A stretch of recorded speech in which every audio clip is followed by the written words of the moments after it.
All right. One of us is evening, and I've got something I can enjoy. I think this happened the last time too. Like I was drinking an alcoholic beverage, and you were like, "Well, I can't really drink. It's 10 o'clock in the morning." I got coffee Coffee. or tea. I love the fact that, and we've had a huge week. I'll just tell you this podcast is dropping. We've had a huge week. We just literally National Geographic's Instagram just posted one of my videos. It's Wow. 269 million followers. National Can you Geographic is can you can you drop them a line and get them to share one of mine as well? I think that'd go well yeah, for yeah, me. yeah, for sure. Like I'm in now. Yeah, You know, that's I'm in. great. I'm in. We have an article written about our Quarter Nat of a Geo. billion people. Yeah, it's unbelievable. And it's just like, and then the only, I know you're the Honorable Minister James Meager. I call you James, I call you Meager. Meager, you're the only hunting and fishing minister in this entire world. You know that, right? Yeah, I do, and we've had two, You've so had we must two. be doing it twice as good as the rest of the world, right? Exactly. And the fact that, I can text you, you reached out and say, "Hey, Robbie, I want to come back on the podcast. We've got some news that we want to deliver." I was like, anytime, at any moment of the hat, if the only hunting and fishing minister in this world texts me and goes, "Hey, we need to talk," we will talk. So Well, welcome Robbie, back, Honourable Minister it's James Meager. great to be back with both at home. You get excited when National Geographic shares your stuff. I get excited when you share my stuff. So you're my national. You're Yes, my yes. wayfinder. Look, man, you're doing some amazing stuff there, man. You've got obviously you don't just have the hunting and fishing portfolio under you. You have lots of other things. You talk about economic upliftment, airports, but there's just so much good happening. It feels like in the sustainable use space in New Zealand. You're obviously very pro the sustainable use side of things, and you're not you don't shy away from saying, "Hey, I hunt. I go and get my own meat off the mountain," right?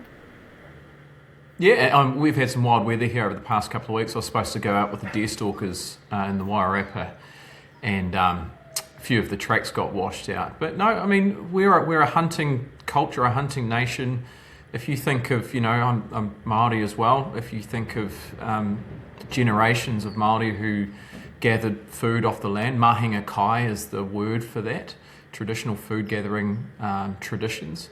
So it's just, in my view, in my perspective, a different version of that. And for New Zealanders who have had these animals in our country for, 1880s, 1890s, I think the first one, might even be before that, the first deer were introduced. They've been here for a long time. Those traditions are part of our culture.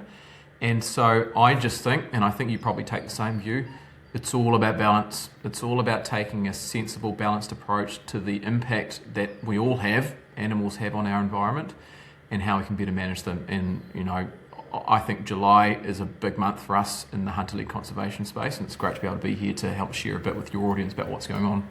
Yeah, I want to add a little bit to that because I'll share this paper with you because I think you'll find it fascinating. I read a paper about wildlife management, and they talked about two concepts: one of rationality and one of proportionality. And it's tied to elephant management, but it really relates to any wildlife management, which is, especially in the New Zealand context, all of your deer species, all of your animals are essentially invasive. And yes, is it the ideal to take them all off the landscape? For some people's philosophy it is. But when you start thinking about a rational way of doing things, if you just start thinking about the proportionality of activities in how you would execute a herd reduction strategy, you have to start thinking about obviously regulatory mechanisms, but also you've got to start thinking about logistics. And is it practical?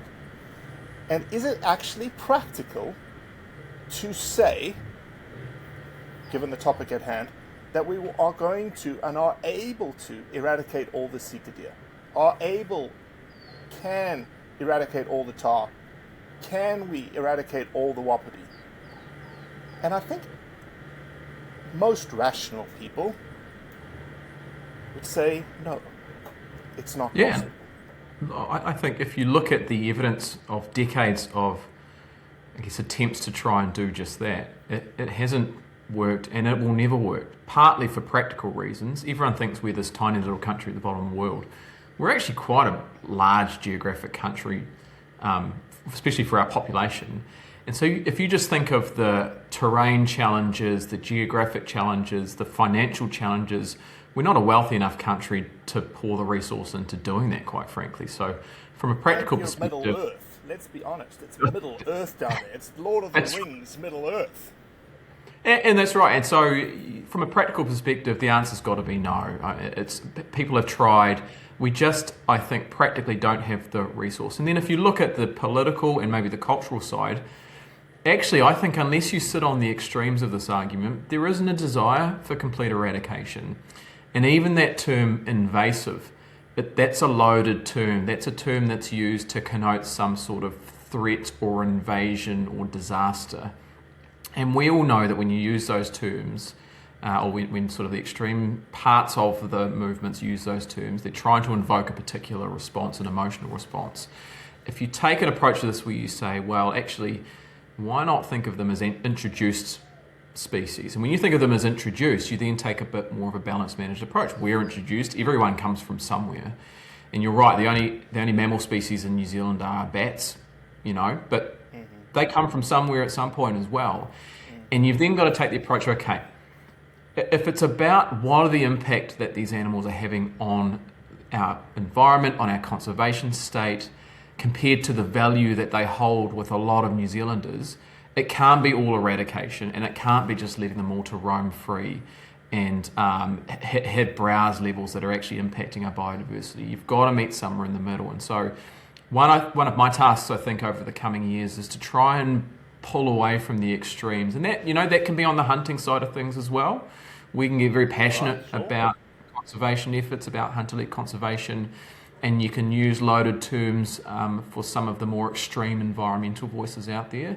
But at the end of the day, whether you're a conservationist, a recreational tramper, a hunter, we're all got a shared love and passion, which is to be out in the outdoors. And we just have different methods and different ways of protecting that passion. And I think, you with your hunter-led conservation efforts globally, the movements we're starting to make here in New Zealand, the work of the Wapiti Foundation, the Seeker Foundation, and all the other foundations around New Zealand, if you can get a community-led initiative and you get some of the more extreme environmental voices involved in that movement, you're going to get better outcomes. And I think that's the starting point we move from.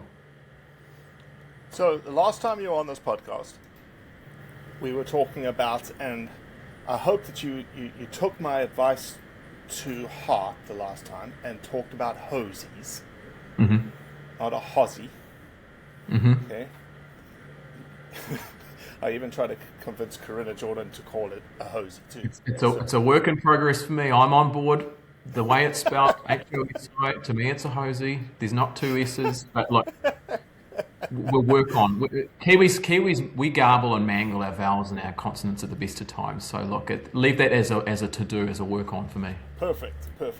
So last time you were here, we talked about the herds of special interest, which was this potential management. I don't even know if management's the right terminology here. Policies, framework to be able to say, okay, guys, we recognize that these two, and it was for Wapiti and Seeker, these two things, people cherish them. There's hunter-led conservation groups that work on them. There's hunter-led conservation groups that manage them. They do a sort of value adds to that management. They do trail maintenance. They do hut maintenance. They do all sorts of things. They do trap lines for pests, for stoats, for cats, for rats, hedgehogs. They do it all.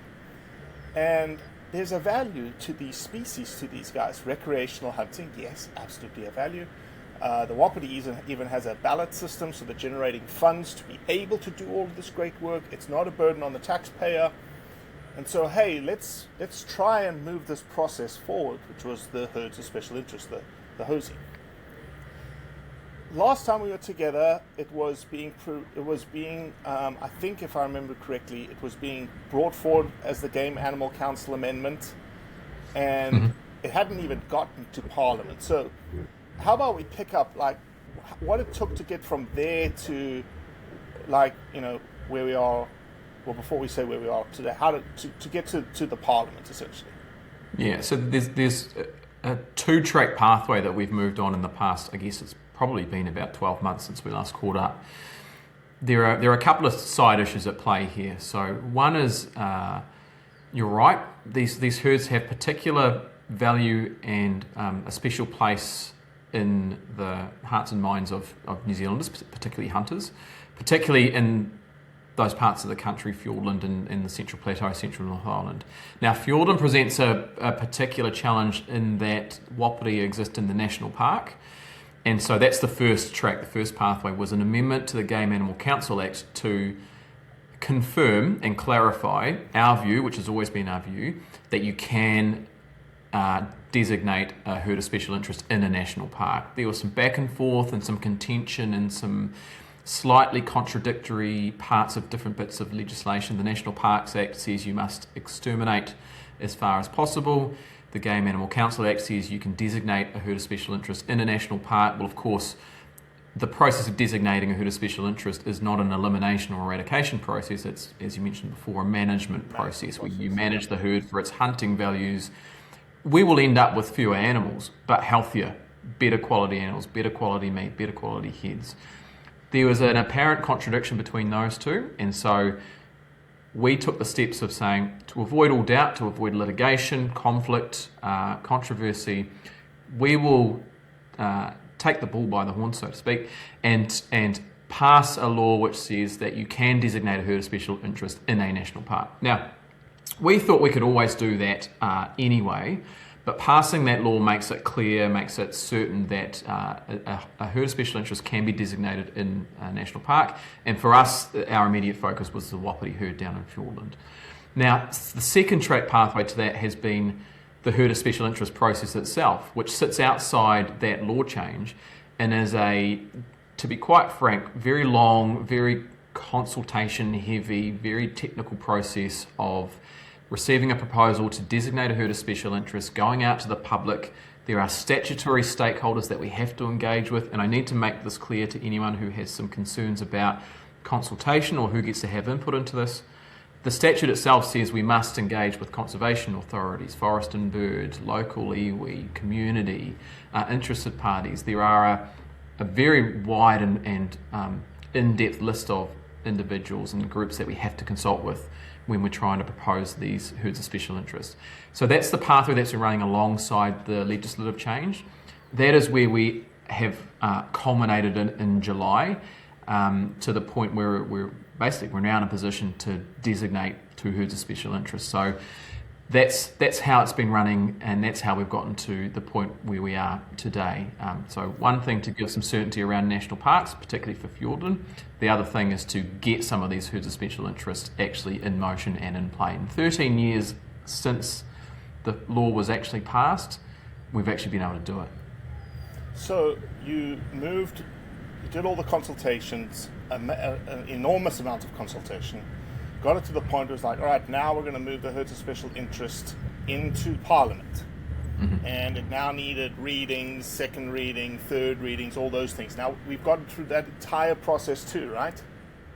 Yeah, so that was for the law change, for the Game Animal Amendment Bill. That went through, introduced early last year, 6-month select committee, hearings in person, written submissions, debates in the Parliament, over about 12, 14, 16 months. So quite a substantial, lengthy process for what was actually quite a small law change. It was only a 6 or 7 clause bill. And if you think of some of the bits of legislation that go through are 400, 500, 600 pages, quite a significant process for a very small, but I think people think a significant change, which is fair enough. And then you've got the actual process of designating a herd of special interest, which strictly sits outside of Parliament's mechanisms, but is a process that the Minister is responsible for. So that's myself, working with the department, working with the Game Animal Council, the community organisations that might be asked to deliver the management of those herds, so Fjord and Wapiti Foundation, the Seeker Foundation, and then all of the other interested parties. And that started in April, May last year, and I think that's probably when we were talking. And we're now in July 2026. So you can see a significant amount of work and time and effort has gone into this, importantly to get it right. They're the first ones. We want to get them right. We want to make sure that they withstand any potential challenge because, this is a free and democratic country. People have the ability and the right to challenge decisions of people like myself. But I'm confident that we've done the right thing in the right way to get into a position where, I would like to think that where we ended up at is essentially bulletproof. So this podcast is dropping. It is July 15th when this podcast drops. And I've had a very good week. Well, the country has had a very good week. And so you're on this podcast right now to tell us this week has been amazing for New Zealand. Because of what, James? Well, this is the week where that 2 years of work for me, but 13 years of work for the sector, has culminated in the very first two herds of special interest being designated this week.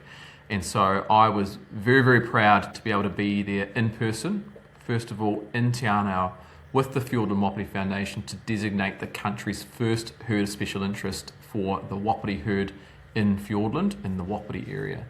And then why stop with one, right? Why not make it a week of celebrations? So also very proud to be up in Taupua, Central North Island Plateau with the Seeker Foundation, the Game Animal Council, to announce and formalise the designation of the country's second herd of special interest and the first in the North Island for the Seeker herd in the Kaimanawa and Kāweka Forest Parks. I think we need to stop and pause and realise how significant that is. You're talking about an act that was passed 13 years ago to provide this opportunity, and it's taken over a decade worth of advocacy, I think, by the hunting sector, by those foundations, proving that what they do on the land actually works. They actually improve the conservation values. If you look at the work of Roy and the team down in Fiordland, you look at the state of their state in the areas where they manage, the browse levels are lower, the biodiversity is better in the areas that they control and they manage compared to outside it. That is the proof point that this kind of approach really, really works. And so it's testament to years and years of work by them. And then, if I can have a little bit of self-congratulations, a government that has focused on this being a priority for us in the hunting and fishing space. And it is only really when you put energy, time, resource, and I think, to be fair, a little bit of political capital into making this work is when you actually get the result. So very, very big month for the hunting community in the fact that we've now got our first two herds of special interest in New Zealand. Well, let me be the first person on this podcast, on this platform, to not just say that you had a little bit of a stake in this. You had a huge stake, Meager. You were the one who pushed it. We needed somebody like you. We needed a hunting and fishing minister that believed in what Seeker and Wapiti were doing. We needed somebody to champion the HOSIs, and that's what you did. And you championed it even though, and I watched the parliamentary speeches of people calling this a trophy hunting herd of special interest and the things that typically would come from the other side, and you stood strong. And that's what we believe in from a wildlife conservation perspective. When you strip it back of the idea that we are hunters, and I get it. People hate the idea that we hunt, but you cannot deny the benefits that are being seen and realized on the ground by the Wapiti Foundation, by the Seeker Foundation, because they hunt. End of story. So cheers. I'm going to cheers you with my wine on this side of the world. And mine, by the way, you can come and test this. There's no additives or preservatives in this. There's nothing special at 10 o'clock, 11 o'clock in the morning. No, look, I think you've made a really great case, and that's very generous and very kind of you. But we should also acknowledge the work of Todd McClay, who was the first hunting and fishing minister, who took on this portfolio in opposition and actually realised that there was a need to represent and reflect the views of the hunting and fishing community in Parliament and in the ministry. And he was the one that set this up, set me up with the opportunity to be able to deliver it. So I should acknowledge Todd, who spent a lot of time flying internationally, setting up trade deals, and still managed to put enough focus in this area so that someone like me can come along as a junior minister, pick it up and really put the time and effort into it. And the second thing I want to touch on is something that you've pointed out in a lot of the back and forth and the debate and the politics about that. One of the messages that's getting spread by people who don't like this idea of having hunters involved in conservation is that this is some sort of Trojan horse for trophy hunting. Well, the reality is if you took the extreme approach of eliminating and eradicating all animals in national parks and on our conservation estate, what's the natural outcome of that? Well, the natural outcome is that the only people who would then be able to go hunting would be the wealthy, the elites, the preserve of those who can afford to access private game estates. And the value of those estates would go through the roof, right? Because no longer can you or I arrive in New Zealand, stay in a hut, walk through the back blocks and get a pristine view with a pristine animal, basically for the cost of a rifle and a bullet. That wouldn't be the preserve of all New Zealanders and all of our visitors. It would belong then to the wealthy few who could afford to access those private estates. So I think, ironically, those who are saying this is about trophy hunting have done us a favour, because they've pointed out the fact that if it weren't for these kind of management approaches, and if the drive to eliminate animals in our public conservation land picked up steam and worked, you'd be eradicating an important cultural, recreational, social pastime that everyday Kiwis and everyday New Zealanders participate in, whether you are hunting pigs up in the far north or whether you're taking a trip down to Stewart Island with your mates and hunting whitetail. You can do that as a freezing worker, as an accountant, as a clerical worker, as a supermarket worker. It doesn't matter what you are, you can do that and enjoy that with your kids. That wouldn't be the case if the extremists got their way. Yeah, look, New Zealand, I've said it before, and people have challenged me on this, and I'm not saying it in any which way. I say New Zealand's the Mecca of hunting. It may not be the Mecca of, like, this is the biggest, you can kill the biggest things. No, I'm saying it because there's no tags, there's no limits, there's no seasons, phenomenal amounts of crown land, phenomenal vistas. You can hunt 6 different deer species, pigs, goats, you name it. It's an amazing, amazing place, and you are very much the consummate politician in acknowledging Todd. I will definitely acknowledge Todd too. I met him when I was at the Seeker Show 2 years ago, and obviously, we can't not say massive, massive kudos to the 2 stalwarts of hunter conservation-led efforts here in New Zealand. Number one, Roy Sloan, who forever slaved away at the Wapiti Foundation because he just loves it. Now he's the executive director and he's getting paid to do the work, which is great. And then you've got Cam Speedy, an ecologist who just absolutely bleeds. His heart sings when he's in the Kaimanawas. And those 2 individuals, I'd put them up against anybody in this world when it comes to the top-notch gold star hunter-led conservation efforts in this world, and you have 2 of them in New Zealand.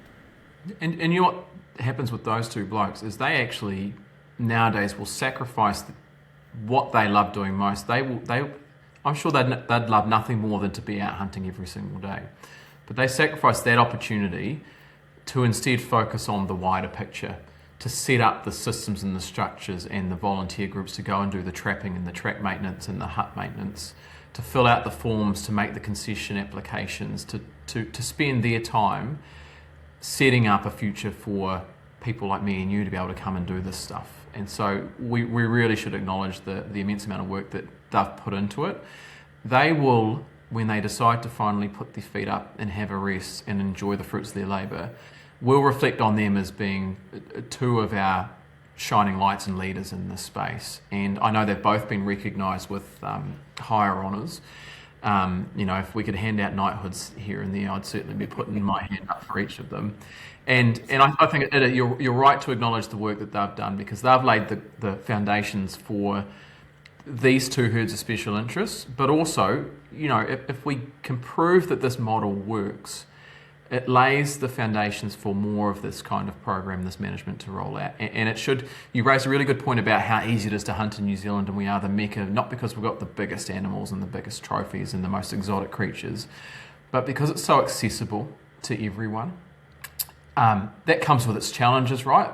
It does take a lot of resource to manage and run these programs, and that's why HOSIs are important, because, particularly for Wapiti, it confirms that the ballot is something that can happen, and gives them some assurance and some surety around that, and all the money that goes into the ballot goes back into management, back into conservation. With Seeker, it will provide an option or an opportunity for first the Crown to support management in that area through the Seeker HOSI to make sure we can make it run well.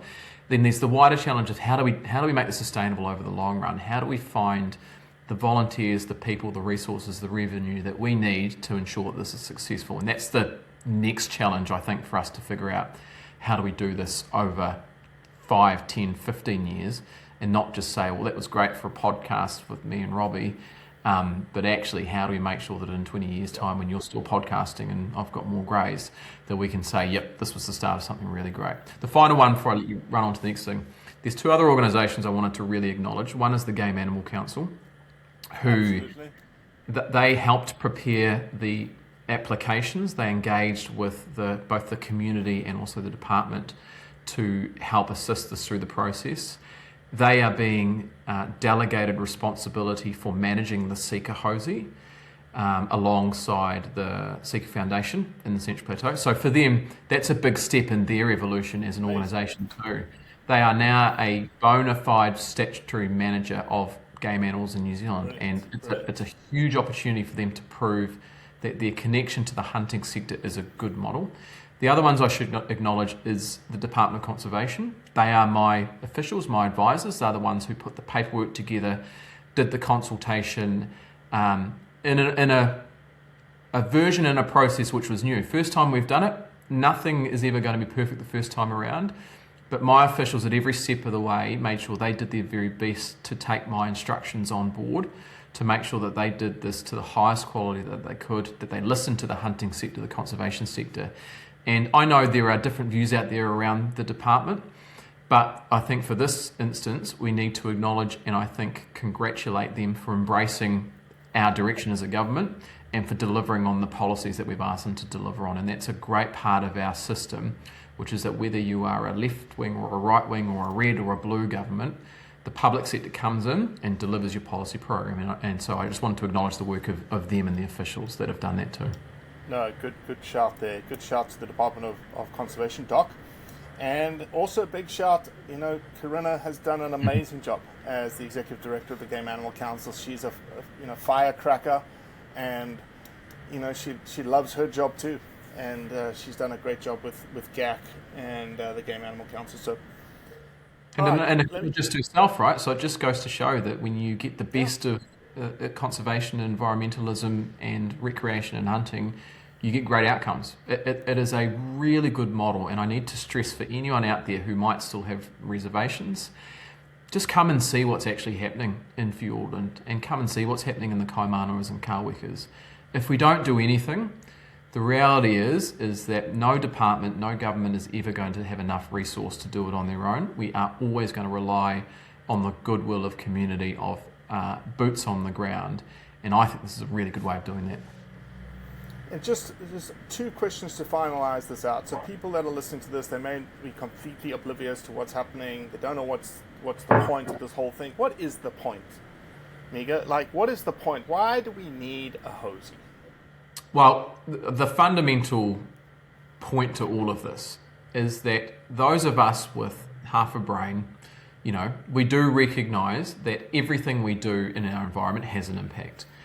When we have browsing species, they have an impact on the environment, right? And so we've got to manage that impact, and we've got to make sure we protect the conservation estate and the beauty of our country.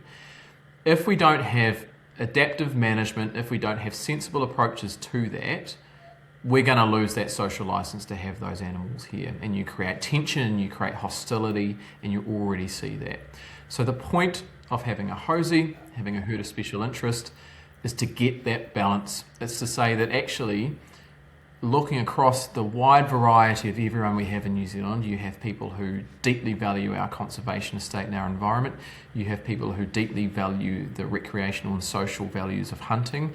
Putting food on the table in the middle of a cost of living crisis is an important value as well.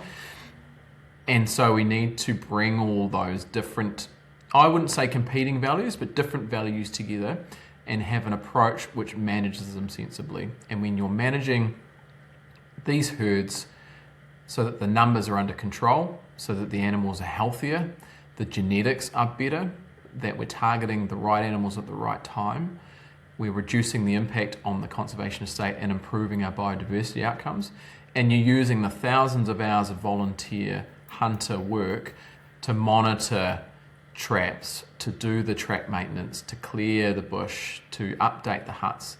That also improves the recreation opportunities for your trampers and your walkers and your general conservationists. So I really think it's about managing our animals better, managing our environment better, and doing it in a way where we think we can prove that it works. This last question is, and I've heard this a couple of times, is the HOSIs protecting these two species that happen to be invasive? And we've talked about this already, and we've already answered this, but just to put a fine point, that are feral, that are non-native, whatever you want to call them. Isn't that counter to what you should be doing?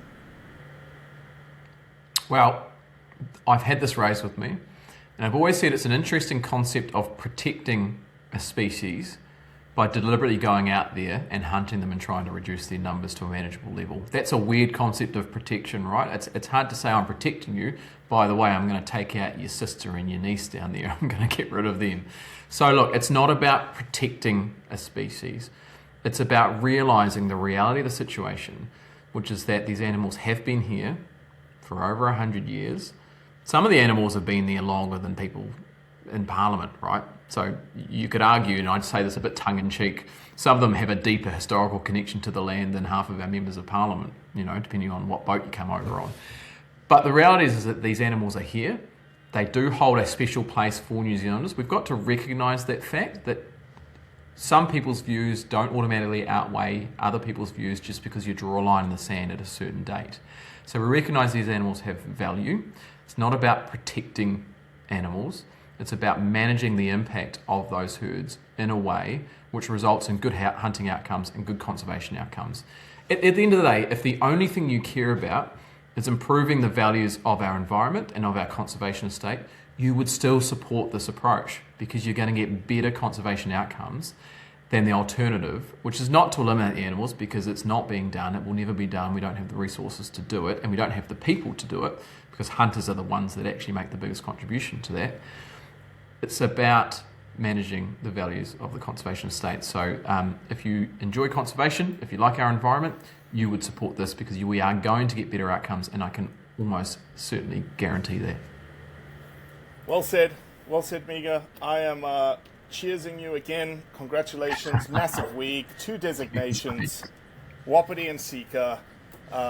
If you want to learn more, you can find it on the doc website. You can check us out. We've got a bunch of different videos on our social media. Look at the Wapiti website, look at the Sika Foundation website. All this news will be out in New Zealand. Again, massive day for hunter-led conservation. And cheers to you, buddy. Well done. Good on you, Robbie. And appreciate your support and appreciate everything you're doing for the hunting community around the globe. You're an absolute legend. You're welcome, bud. All right, stay right there. We're done. Perfect timing. I think we'll just wait for us to get... Oh, we're still live. Why is it doing that? Why it won't stop on my end? What's going on?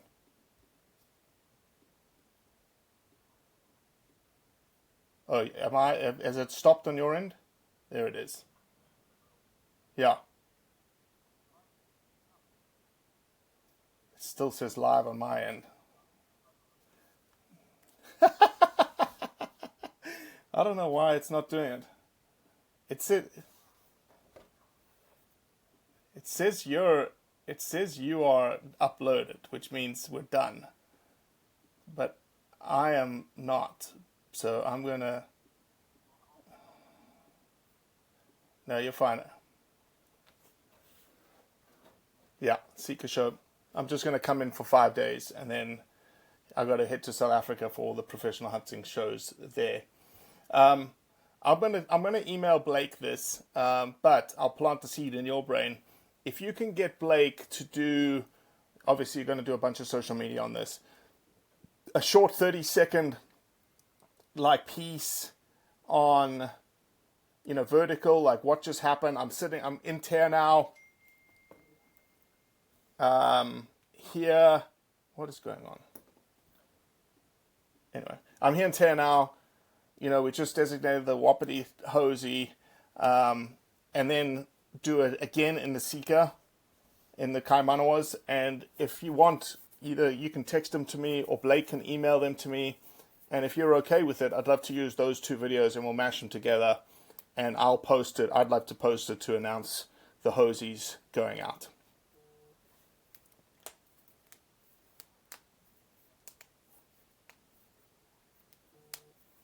Okay.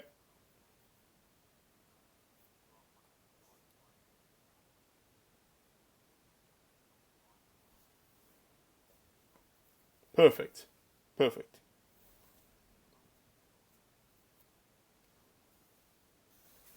Okay, bud. Perfect.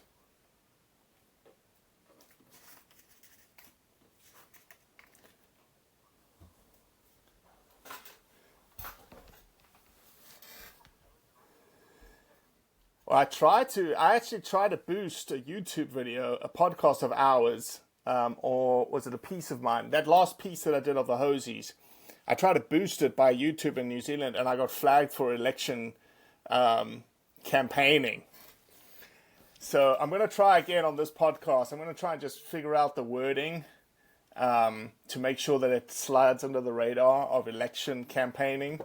So I'll probably just call...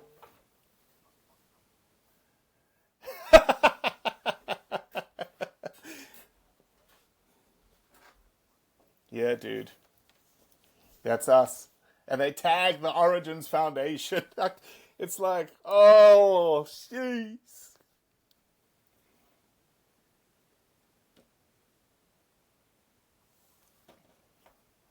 Yeah, sort of. Like, in this world, yeah, we'll get a couple of followers out of that. I don't know, maybe a couple of hundred or whatnots. But that video is going to be viewed. It's already at, before we started, it was at like 274,000. I don't know what it's at right now. What is it at right now? Do we know? Hit the reel. If you go on Nat Geo, and then hit the reels. It'll tell you the number. Top left.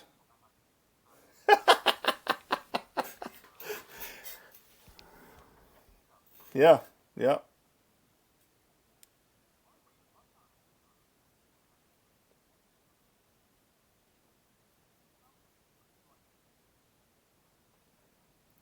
Yeah, it's sort of like yes, well, in captivity they've got an issue because cheetah females will only breed and get pregnant when they've had competition with males. Like there's a competitive process. So they figured that out in South Africa. So that's number one why it's difficult for zoos to breed cheetahs. But you can't really do anything about the genetics because I think it's like 14,000 years ago cheetahs went through a genetic bottleneck, and there was like eight of the species left. And so 8 individuals have now grown it to the 6,000 we have, if we have that many. And so you can't really do much about it. The only thing, because they're in meta populations, so tiny little reserves, you just want to reduce your F1, F2, F3 sort of interbreeding by moving them around. And so that's what we've gotten involved in.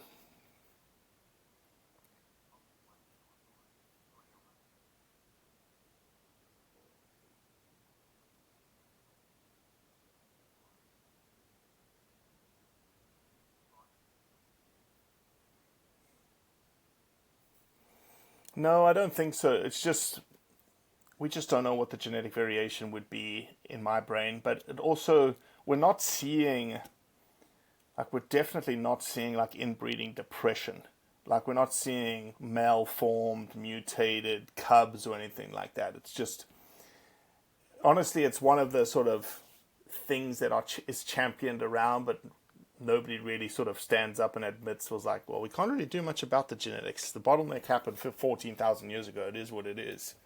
You're just trying to avoid, like, you know, two sets of daughters being bred to their brothers in multiple generations, essentially.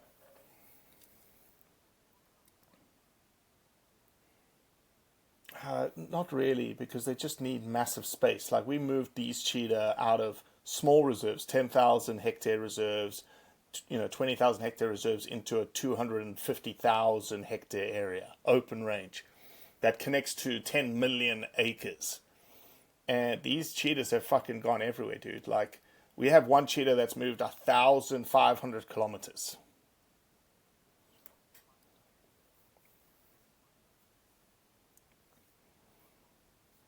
You'll have two different kinds of males. You'll have a territorial male and you have a transient male. Females have much larger home ranges, like you're talking 900 square kilometers. They're big, big, big territories. And nobody's been very successful in open range conservation work because mortality, they're a super sensitive species. They get smacked around by lions, they get smacked around by hyenas, they get smacked around by leopards because they're just, if they're not used to those kinds of predators, they like stand up for themselves and they don't last a single bite. They also are very timid species, so they won't ever go back to a kill. So a lion will kill something, go off, come back and eat on it. Same with a leopard, same with hyena. A cheetah will not. Like if it kills and gets run off the kill, it has to kill again. It won't come back to the kill. They also are difficult to move. Like you have to, when you relocate a cheetah and you translocate a cheetah you have to put it in a crate, number one. Number two, you have to move it awake. And so it's sedated, but it's awake. Because it's a heat-sensitive species. So if you had them under ketamine-induced sleep, the longest they can be under is for like 45 minutes, and then you have to wake them up because they can't regulate their temperature like a lion or a hyena or a leopard.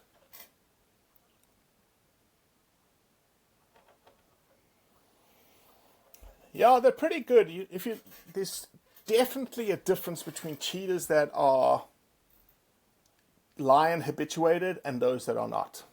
Those that are lion habituated are very skittish animals, very wary, very hyper, sort of aware of their surroundings. They're constantly vigilant. And I'd like to look at the research and data. I don't think there's enough of it to make the correlation, but you get these things called super moms.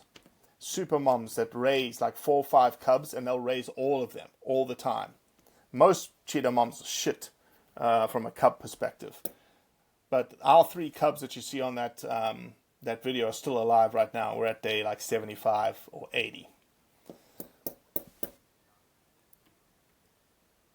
Well, typical cub mortality is 90%. Yeah. But we have another female that's about to give birth. So we're on the up and up. It's just been, again,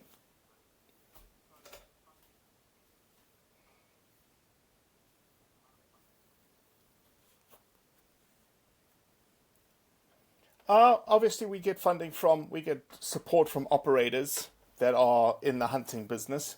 But we're a charity, just like Forest and Bird, just like anybody else. And, we have our hand out constantly begging for money.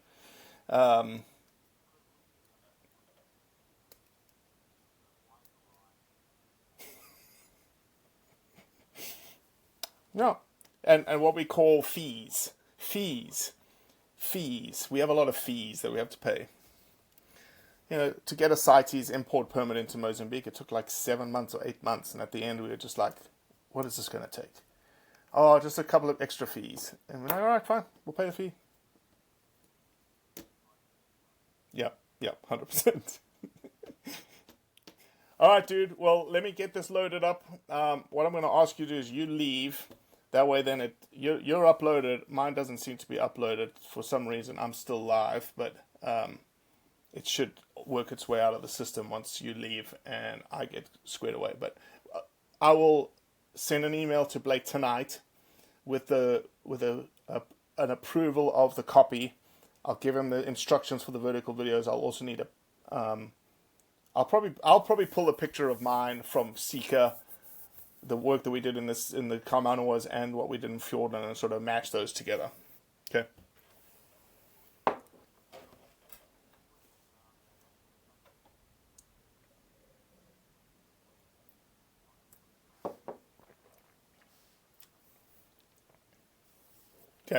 Okay, we'll do. Thanks, dude. Yeah, buddy. Cheers, mate. Bye.